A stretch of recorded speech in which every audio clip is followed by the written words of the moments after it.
Hello and कैसे हैं आप लोग। सब एकदम बढ़िया ठीक ठाक हो। आज हम शुरू करने वाले हैं अपने चैप्टर नया which is matrices. Chapter third है क्लास ट्वेल्थ का, class twelfth mathematics chapter number third. नाम क्या है? मैट्रिसेस। अच्छा ध्यान से देखो, कुछ बातें पहले से लिख दिए टाइम बचाने के लिए, ठीक है। वैसे मैं लिखता तो टाइम जाता।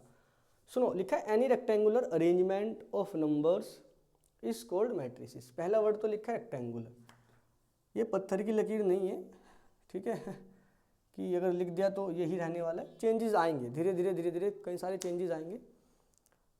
ऐसा नहीं है कि 15 मिनट या आधे घंटे में ही सारा क्लियर हो जाएगा। जब चैप्टर के अंदर धीरे धीरे जाते हैं तो कई सारी बातें नई भी उठती हैं जो शुरू में नहीं बताई जा सकती बट बीच में आ जाती हैं। लिखा है any rectangular arrangement of numbers is called matrices. बस सिंपल सी बात लिखी है। बताने को तो बहुत कुछ है बट शुरुआत करने के लिए एक छोटी सी लाइन से ही करनी पड़ती है।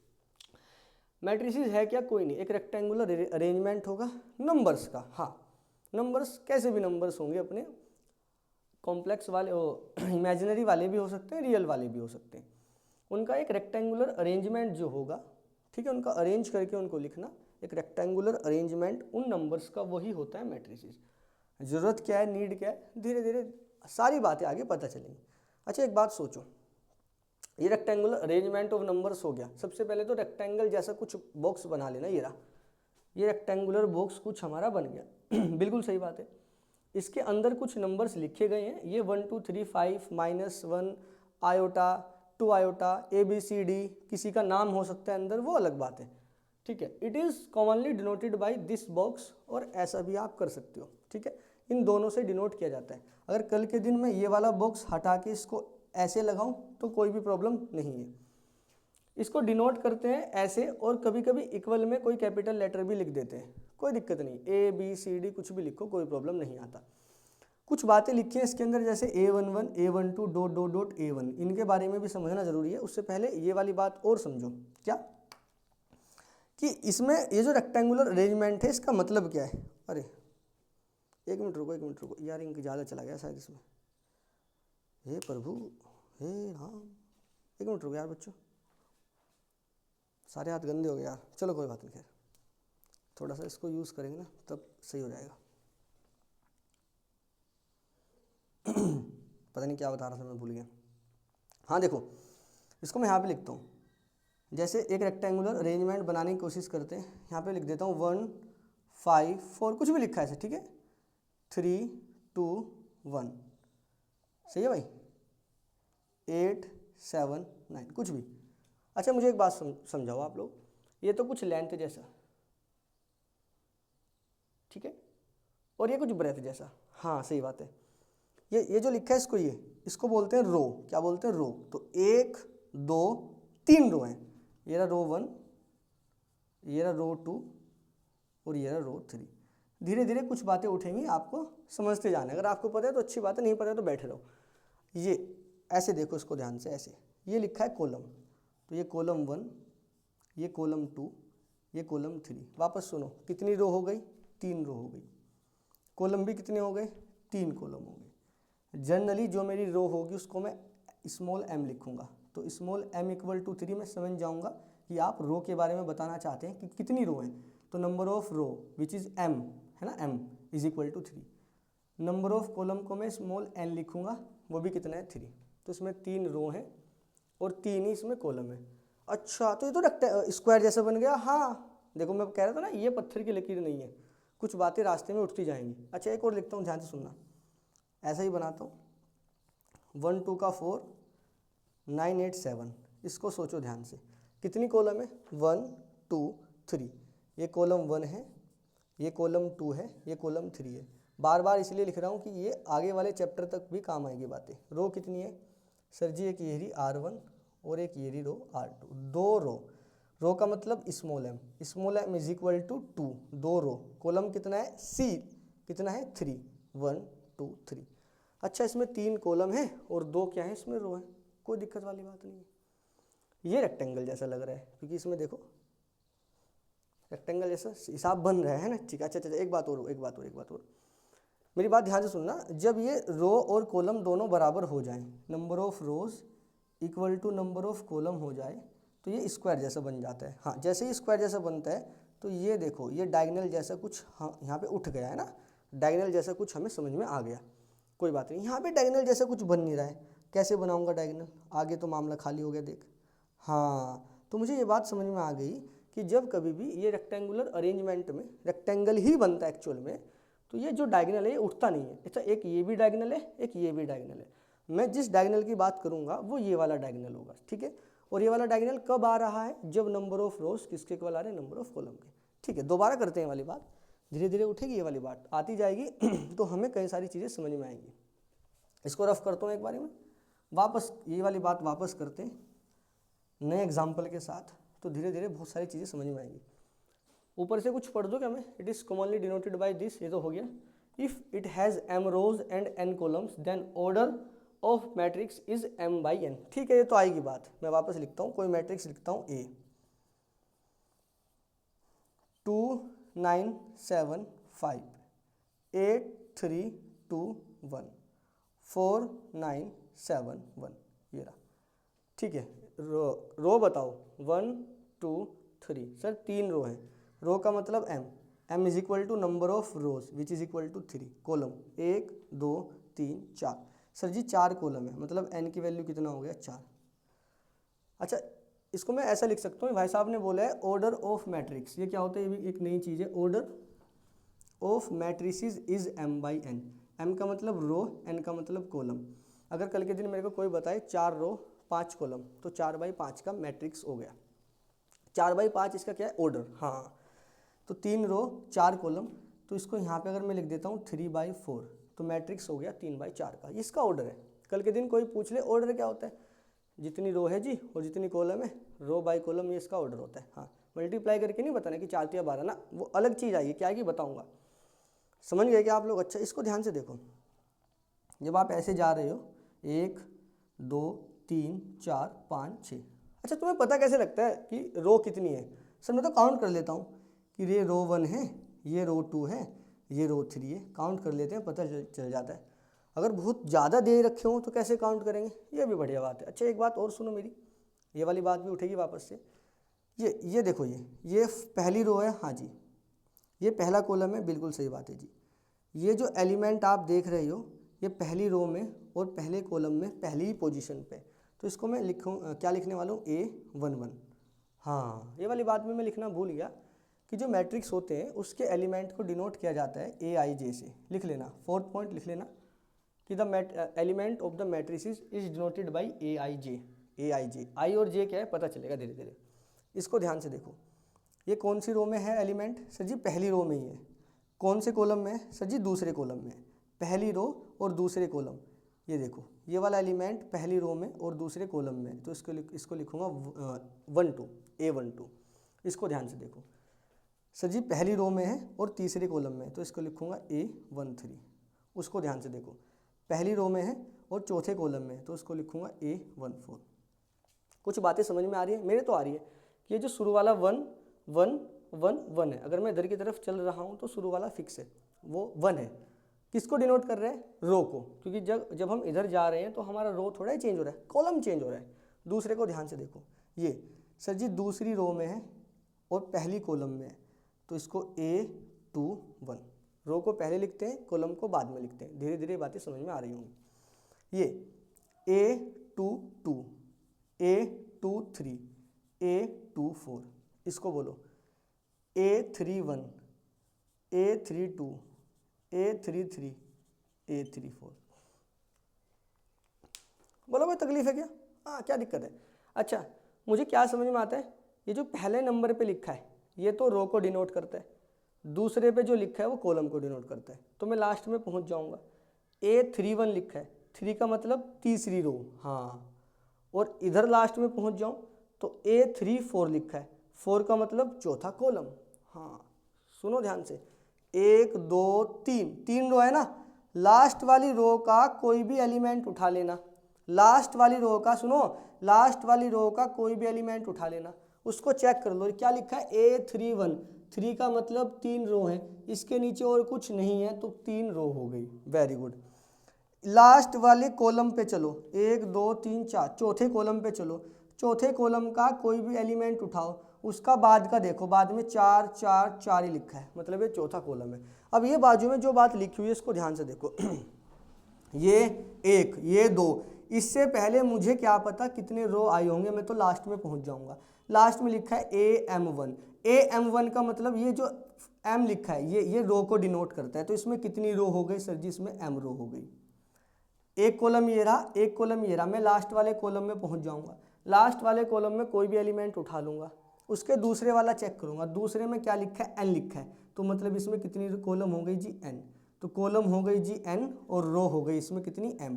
तो ये कितने बाई कितने का मैट्रिक्स है सर जी? ये M/N का मैट्रिक्स है। बोलो कोई तकलीफ? हाँ, ऐसे पता चलेगा कितने बाई कितने का है। हमें क्या पता बीच में कितने रो और कितने कॉलम उसने डाले हैं, पता कैसे चलेगा? एलिमेंट को उठा के कितने बाई कितने का? M/N का, ऐसे बोलेंगे। अच्छा ध्यान से सुनो, अब एक बात और लिखता हूँ। ये तो ऑर्डर मेरी समझ में आ गया ना? हाँ, ऑर्डर तो समझ में आ गया। ऑर्डर क्या होता है?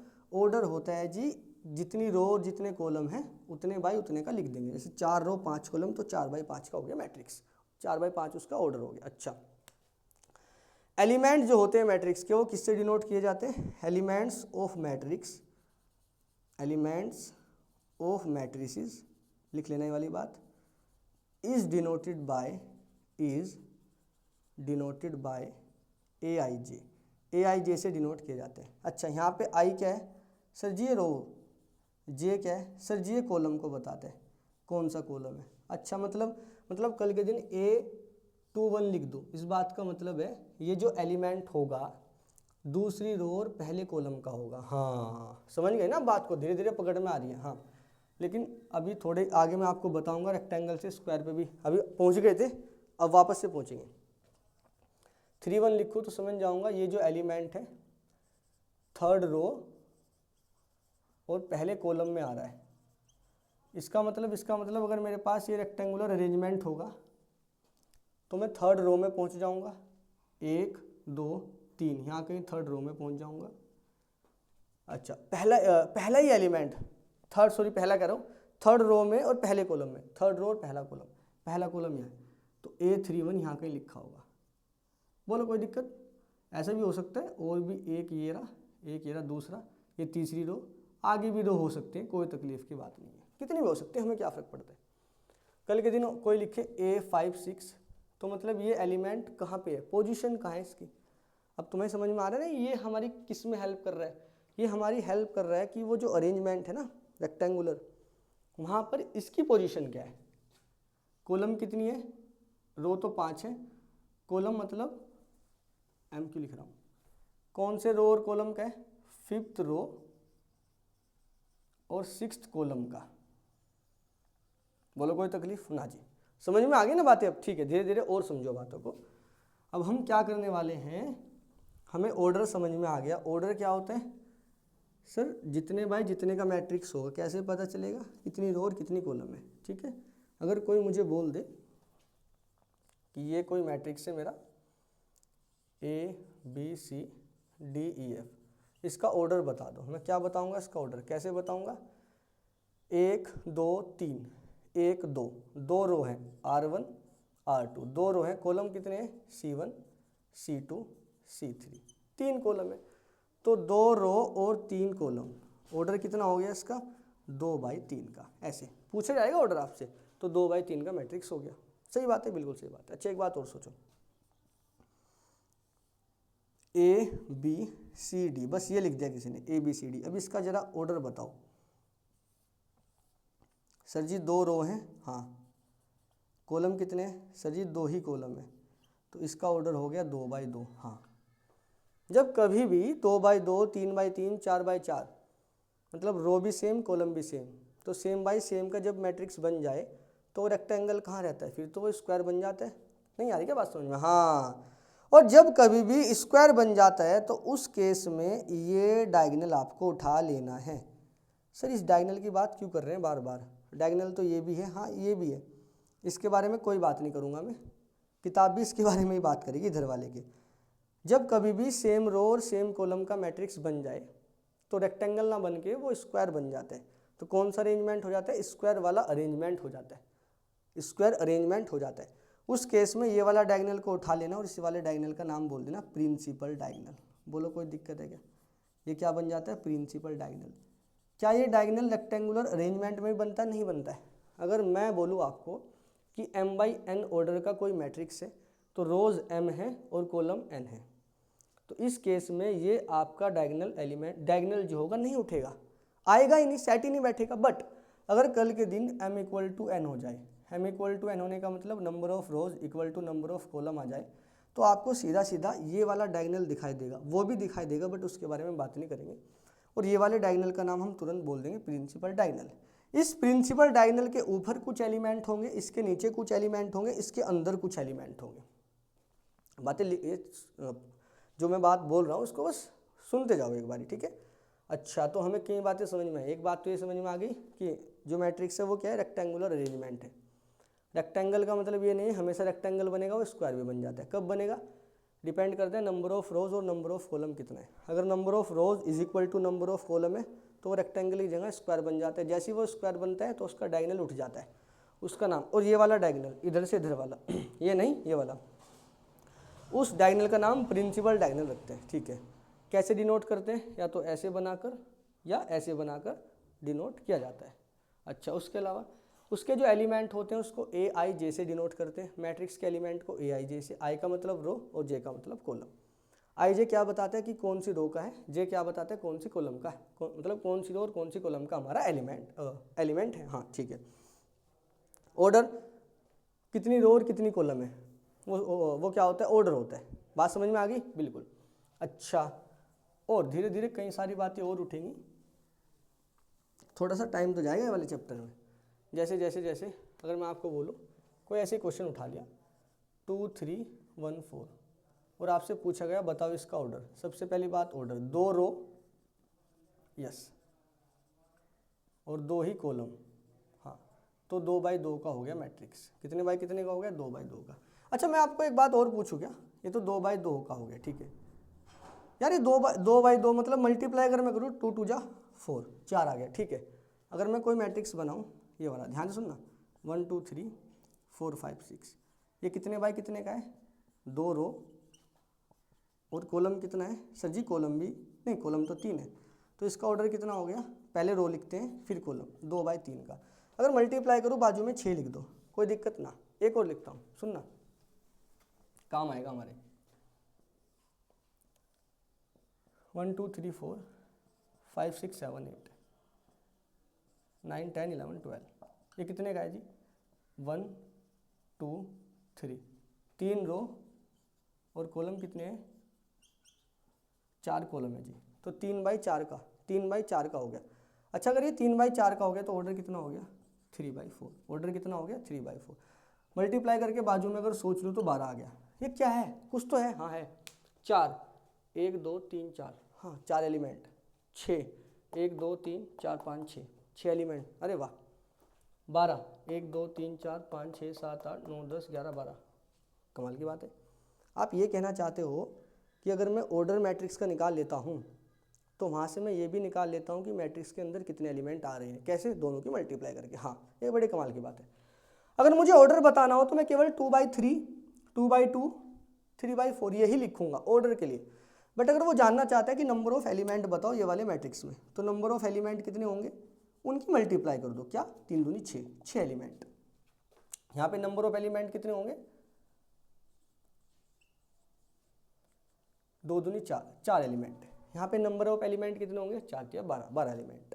तो ऑर्डर अगर पता चल जाए तो नंबर ऑफ एलिमेंट भी पता चल जाते हैं। तो ऑर्डर कहाँ से पता चलेगा? जब रो और कॉलम पता चल जाएंगी। अगर एक बार आपको रो पता चल गई और कॉलम पता चल गई, दोनों की मल्टीप्लाई करके आप उनका एलिमेंट का नंबर भी निकाल सकते हो। बहुत सिंपल है, ठीक है। चलिए थोड़ा और आगे की बात करते हैं। आइए कुछ छोटी मोटी और बातें उनके बारे में जान लेते हैं। देखो ध्यान से, ये तो अभी लिखा था हमने, खैर मतलब बताया था, इसको लिख दिया है। ऑर्डर तक तो बात हो चुकी है। चलो, अगर ऑर्डर की बात हो चुकी है तो यहाँ पे पूछ ही लेता हूँ मैं, ऑर्डर और एलिमेंट कितने हैं यहाँ पे?